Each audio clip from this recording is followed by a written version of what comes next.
Hello friends, എന്തൊക്കെയുണ്ട് വിശേഷം? എങ്ങനെയുണ്ട്? മഴയൊക്കെ എങ്ങനെയുണ്ട്? ഇവിടെ കുറച്ച് മഴ കമ്മിയുണ്ട്, എന്നാലും നല്ല മഴ ഉണ്ട് കേട്ടോ. ഈ മഴ കുറഞ്ഞ തക്കം നോക്കിയിട്ട് ഞങ്ങൾ നൈസായിട്ടൊരു സ്ഥലത്തേക്ക് വന്നതാണ്. ഈ കാൽ തിളക്കണ കാണുമ്പോൾ തന്നെ എനിക്ക് മനസ്സിലായിണ്ടാവും എവിടെ നിന്നത്. ഞാൻ മക്കളൊക്കെ വരുന്നതിന്റെ മുന്നേ ആദ്യം ഓടി പാഞ്ഞു പോകുന്നതാട്ടോ. മക്കൾ വന്നു കഴിഞ്ഞാൽ ഈ നല്ല രീതിയിൽ നിൽക്കുന്ന കുളത്തിന് നിങ്ങൾക്ക് കാണാൻ പറ്റൂല. അപ്പൊ ഞാൻ ആദ്യം തന്നെ വന്നിട്ട് കുളത്തിന്റെ ഒരു വ്യൂ നിങ്ങൾക്ക് കാണിച്ചു തരാന്ന് വിചാരിച്ചിട്ട് നേരത്തെ പോകുന്നതാട്ടോ. ഞങ്ങൾ ഒഴിവ് സമയങ്ങൾ ആനന്ദകരമാക്കും എന്താ ഈ കുളത്തെ നീന്തി തുടിച്ച് കളിച്ചിട്ടാട്ടോ. നമ്മളെ വീട്ടിലെ കുളം തന്നെയാണ്. കണ്ടില്ലേ, നീല കളർ വെള്ളാണ്. അതാ എന്ത് വൃത്തിയാ നോക്കും, നല്ല തെളിഞ്ഞ നീല കളർ വെള്ളാട്ടോ. അടി കാണാം, അത്രയും തെളിച്ചുള്ള വെള്ളാണ്. അച്ഛന്റെ കൃഷിക്ക് ആവശ്യമായിട്ടുള്ള വെള്ളമൊക്കെ ഈ കുളത്തിൽ നിന്ന് നട്ടെടുക്കല്. പിന്നെ എത്രയൊക്കെ ബാത്റൂമും ഷവർ ഉണ്ടെന്ന് പറഞ്ഞാലും ഈ കുളത്തിൽ വന്നിട്ട് മുങ്ങി കുളിക്കുന്ന സുഖം ഒരു ഷവറിന്റെ ചോട്ടൊന്നും കിട്ടൂല. ഞങ്ങൾ എപ്പോഴും കളിയാക്കി പറയാറുണ്ട് കേട്ടോ, ഈ വീട് വെള്ളത്താൽ ചുറ്റപ്പെട്ട ഏരിയ ആണെന്ന്. മുന്നിൽ തോടും ബാക്കിൽ കുളവുമാണ്. വെള്ളത്തിന്റെ പ്രശ്നങ്ങൾ ഇല്ലാത്തതുകൊണ്ട് തന്നെ മഴക്കാലായ ഒരു ഒന്നൊന്നര വൈബാട്ടോ ഇവിടെ. ഇതാ മക്കളെത്തി, ഉറങ്ങിക്കിടന്ന കുളം വരെ ഞെട്ടി ഉണങ്ങും.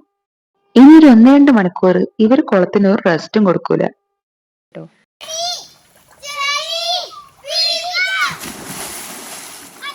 സുരേഷ് ചേട്ടന് ഏട്ടനൊക്കെ നീന്തൽ അറിയാം കേട്ടോ, പക്ഷെ എനിക്ക് എടുത്തുമിക്കൊന്നും അറിയില്ലേ. പക്ഷെ ദൈവവും പൊന്നൊക്കെ ഏകദേശമൊക്കെ നീന്തൽ തുടങ്ങിയിട്ടുണ്ട്. പക്ഷെ അവൾ നീന്തുമ്പോൾ എനിക്ക് ഭയങ്കര പേടിയാട്ടോ. ഞാൻ ഒറ്റയ്ക്കാണ് കുളിക്കാനുള്ളത് വെച്ചാൽ അവളെ ഞാൻ നീന്താൻ സമ്മതിക്കില്ല. സുരേഷ് ചേട്ടനോ ദാസേട്ടനോ ഒക്കെ ഉണ്ടാകുമ്പോൾ മാത്രമേ ഞാൻ സമ്മതിക്കുള്ളൂ. പക്ഷെ ഇവിടെ ഏകദേശമൊക്കെ നീന്തൽ തുടങ്ങി. ഇതൊക്കെ കാണുമ്പോൾ നമുക്ക് ഭയങ്കര ഒരു ആഗ്രഹം കേട്ടോ നീന്താൻ. പക്ഷെ നമ്മളെ കൊണ്ട് പറ്റുമോ? പറ്റാത്ത പണിക്ക് പോകാൻ നിൽക്കണ്ടല്ലോ. ഇവളെപ്പോഴും എന്നെ കളിയാക്കും, അയ്യേ അമ്മയ്ക്ക് നീന്താൻ അറിയില്ലേ, ഞാൻ പഠിച്ചേന്ന് പറഞ്ഞിട്ട്. ഒരു നാൾ ഞാൻ പഠിക്കുന്നതിനിട്ട് ബെറ്റ് വെച്ചിട്ടുണ്ട് കേട്ടോ, പക്ഷെ നടക്കുമെന്ന് എനിക്ക് തോന്നുന്നില്ല. ഇങ്ങനെ ഓരോ പ്രവൃത്തി കാണുമ്പോൾ എനിക്ക് തന്നെ അത്ഭുതമാട്ടോ, എൻ്റെ കുട്ടി ഇത്രത്തോളം വളർന്നു എന്നുള്ളത്. ചേച്ചി ഒറ്റയ്ക്ക് നീന്തുമോ അനിയ വെറുതെക്കോ? എന്താ ഓനും നീന്തണം തന്നെ കച്ചറ, എന്നാലോ ഒടുക്കത്തെ പേടിയും. ചെറുപ്പത്തിൽ ഞങ്ങൾ ആരും കാണാതെ കുളത്തേക്ക് ഒറ്റയ്ക്ക് ചെരുപ്പ് കഴുകാൻ വന്നവനാ. അവനാ അപ്പൊ ഈ പേടി.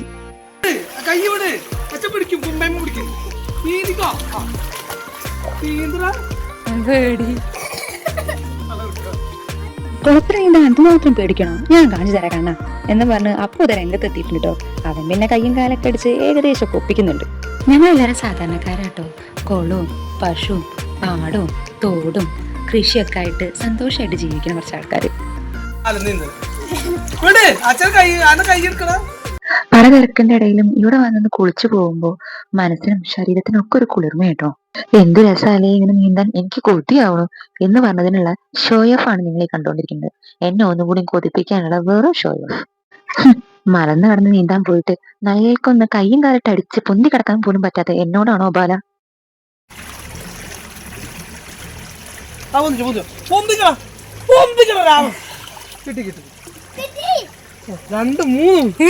കുളി കഴിഞ്ഞ ഒരു മീൻപിടുത്തം, അത് പണ്ടേയുള്ള ആചാരമാണല്ലോ.